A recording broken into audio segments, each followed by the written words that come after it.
Good afternoon. Good afternoon.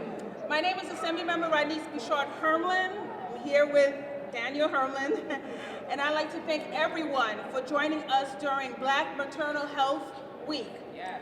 Yes.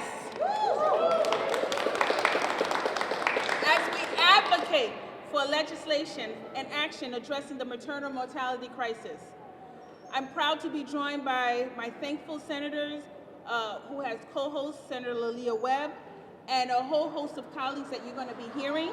I want to thank them for also championing, the Assembly members and the senators for championing making motherhood safer for all.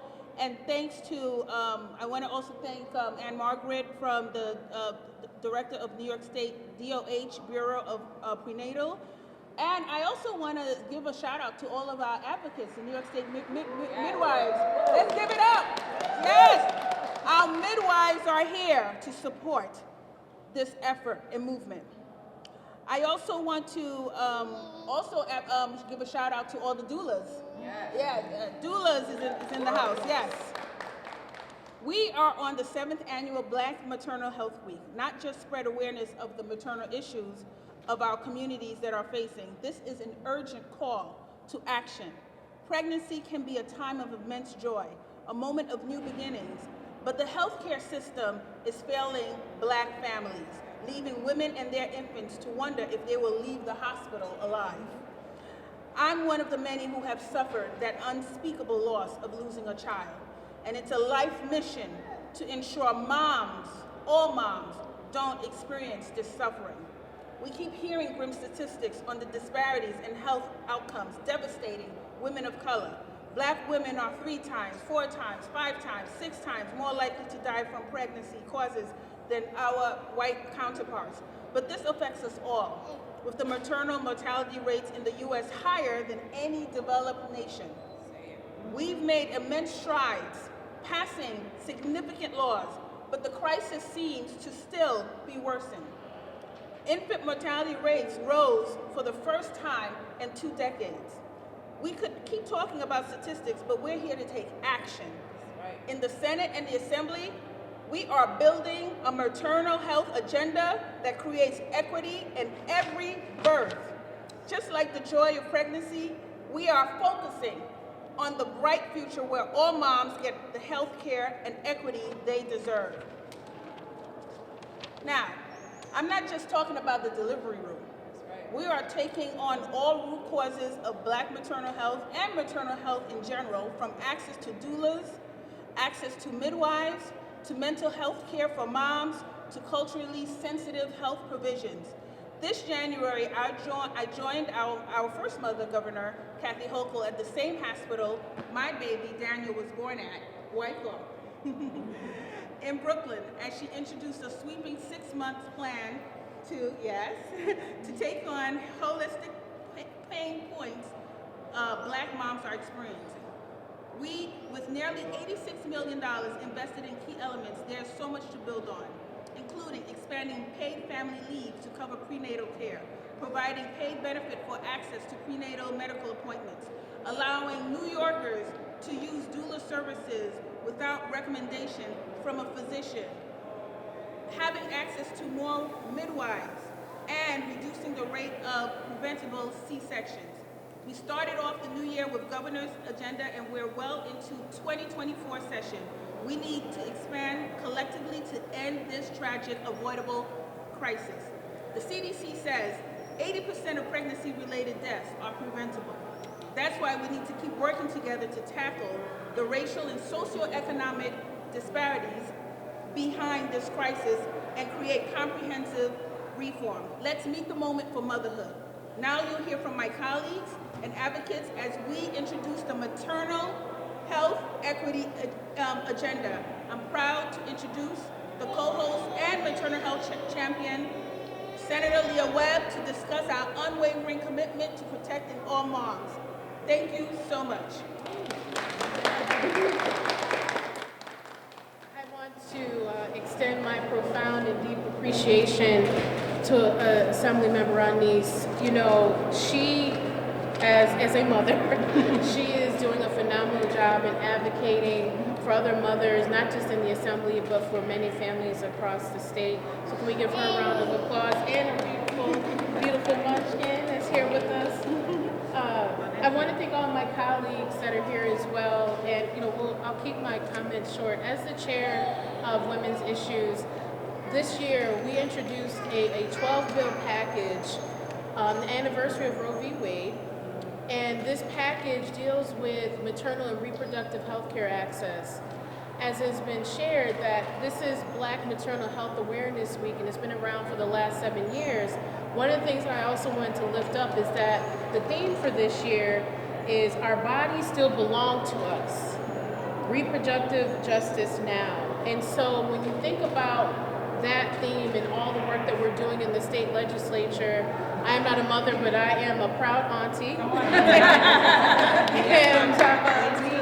and so, again, understanding the importance of having community supporting all birthing people is very important. And so I'll lift up a couple of things that we've been working on.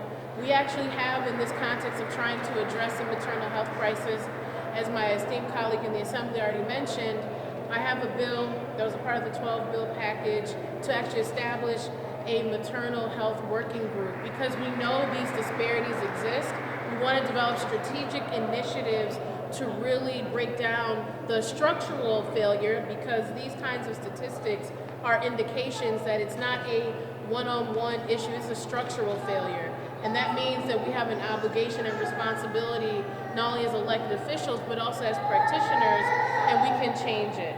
The other piece I want to lift up before I turn it over to my colleagues to speak is that if you are expecting, one of the bills that we've introduced is a pregnancy app.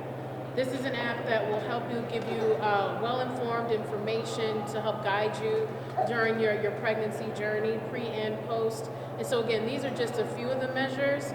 As it's been shared, there are so many glaring disparities right here in New York, and it is imperative that as a state, that we not only take actions, continue to take actions in our current legislative session, but we also have to ensure that once these policies we pass, we want to ensure that they're equitably implemented. And so we need our midwives, we need our doulas, we need our nurses, we need our doctors, OBGYNs. We need the community alongside us as elected officials to ensure that the implementation is happening. And so this is not an issue we can afford to say, well, if we don't talk about it, it goes away. It does not. In fact, people are literally dying all because of their decision to bring a child into this world. And that decision should not be you shouldn't be put in medical hazard or any type of dangerous way just because the color of your skin is a little more extra melanated. And so I think it is imperative that we continue to raise awareness, that we continue to expand access to these important resources and services. And so with that, I'm going to turn it over to my colleague who actually is introducing today in the Senate, and that's Senator Roxanne Prasad, to say a couple of words. Thank you. So thank you. First, I want to thank my colleagues for bringing this press conference so that we can highlight the issue of Black maternal health. I have a district where the conversation continues. For too long, people hid it. Women were dying in childbirth. No one cared. No one cared. But now we are having these conversations. We should not be having the conversation only during the week, 11th to the 17th of April. We should be having this conversation every day, because whenever we're not having these conversations, more and more women are dying. And it's women who are part of our community, women who are the backbone of our community. So I want to again thank my colleagues. As my colleague here says, I'm not a mom, but I'm an aunt. And I understand what the issues are, and we must continue to fight. Let's have this conversation every day, not only today. So thank you again, everyone.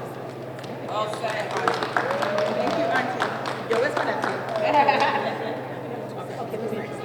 So I now would like to bring up Assemblymember Chantel Jackson, and as I bring her up, I want to acknowledge other members of the Senate who are here with us, who are strong advocates for Black maternal health. To my left, Senator Cordell Clare. from Harlem, New York. You better ask her because she'll tell you. And of course, my esteemed colleague from Rochester, New York, Senator Sandra Brook, who is also a strong advocate for doulas and expanding maternal health care. So I now want to turn over to Assemblymember Chantel Jackson to talk about why this is an important initiative and why awareness and actively addressing this issue is important. Thank you. Happy Black Maternal Health Week. I have the privilege of introducing the resolution in the Assembly. And today I just want to lift up the names of Christine Fields, Shayasia Simple, both from Brooklyn, Elena Boone from the Bronx, and Shamika Edwards. I lift up these women names in this space because we lost them during childbirth. And there's no reason besides the color of their skin as to why these women are not here enjoying themselves with their children, with their partners, with their aunties in this process.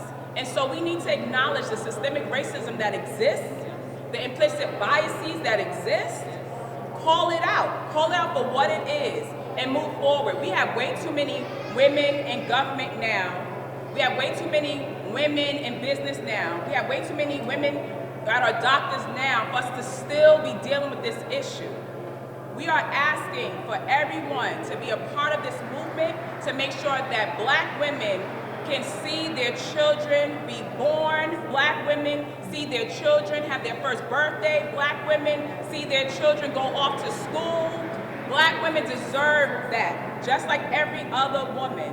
And the aunties, I know, would enjoy that too. Amen? Yes. I thought so. And so that's why it's extremely important for the Chisholm Chance Act that I have with Senator Myrie that's asking for communities like Kings County and the Bronx to acknowledge that, one, we have a high disparity of women losing their lives to childbirth, but creating a space where it no longer has to exist. So I'm going to continue to push for the Chisholm Chance Act. I'm going to continue to bring notice and advocacy towards Black Maternal Health Week, and I'm going to do it along with my moms and my aunties. Thank you. Yeah.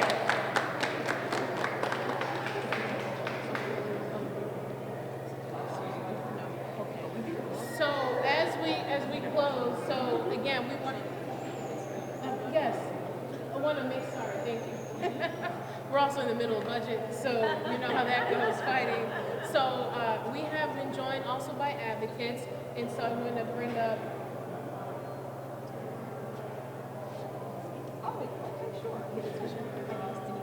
Okay, Denise Bowles with. Okay, she is a doula provider here in our state. Just say brief remarks. Please give her a round of applause. Thank you so much. It's a pleasure to be here. I'm in the epicenter in New York City as an advanced birth doula, high risk, and I'm also the owner of Black Women Do VBAC, where we are empowering families and we're empowering the community to understand the rights for women, Black women who are having C-sections, to have doula support, to have prenatal and postpartum support in their surgical birth needs. Thank you so much. Thank you. Thank you. Yep. And our last speaker, we have from the New York Midwives Association, Danielle. She'll say some more remarks as well. Yes. Thank you. My name is Danielle Gilmore. Thank you so much for having us here today. I represent the New York Midwives, and our goal is to advocate for moms and birthing people and families of New York State. It's so important for us to be here today to recognize the disparities that exist for birthing people in this state, and we really want to bring that issue to the forefront so that we can continue to advocate for our families. So thank you for having us here today. Yes. Thank you for pushing this agenda. Thank you. Let's continue to fight this, because we know that if we all band together, we can make this right. So thank you.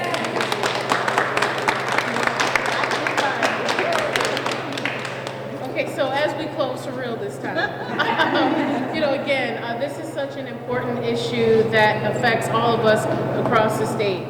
The color of your skin, your socioeconomic status should not determine your ability to have not only a strong pregnancy, but also have a good quality of life. And so we want to and we will continue to fight hard to ensure that the bills that we mentioned, but also continued advocacy happens during this week and every week on behalf of all birthing people here in the great state of New York. So thank you all so much for being here, and thank you again to my awesome colleague and mama, and Sorora. Let me put that out there. I'll put that on program. Assemblymember Bichotte Hermelyn. Thank you so much for being here. Thank you, everybody.